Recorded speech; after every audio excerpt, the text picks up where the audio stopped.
Hi there, Aries. Thank you for joining me for your weekly forecast for week commencing the 11th of July.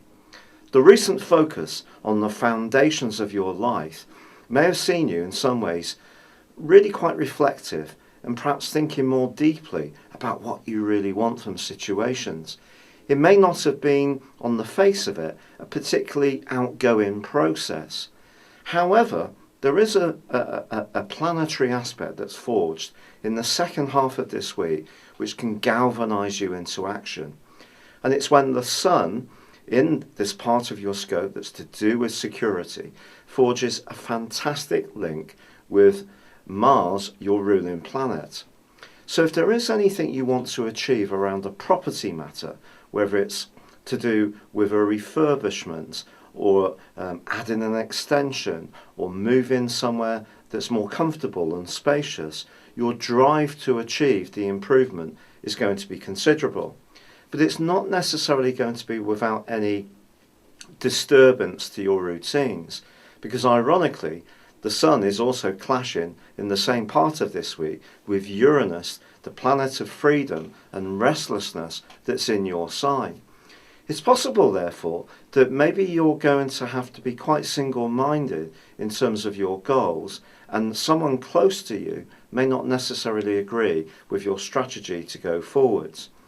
This could see you feeling a little bit unsure of what to do and making some jerky movements forwards and then stepping back, and then at times being even a little bit impetuous.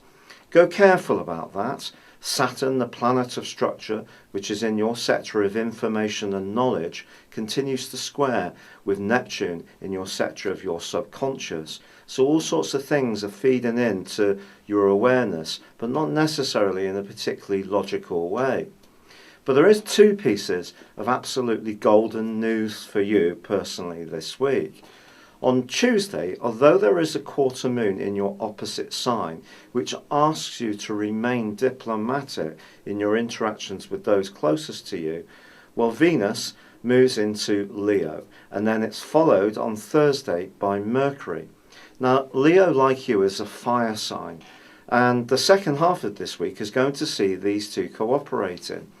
And I think, actually, by stepping out and having some fun and being more social, you may actually get a better perspective of what you really need to do at the heart of your situation. So if you are feeling unsure or feel in some ways you are at a crossroads and feel quite motivated to make a decision, but know it might cause some disturbance in terms of the foundations of your world, just going out, having a few hours away from the situation with friends, doing something entertaining, playful, or amusing can help you to revisit any tricky issues you may be grappling with in a much more clear-headed way. And I think by the end of this week, that's going to enable you to make the transition through this very sensitive time you've been going through into a more outgoing one, but at the same time using the energy that is available to make some decisive moves. It's been a real pleasure being with you. Thank you for joining me. Good luck and goodbye for now.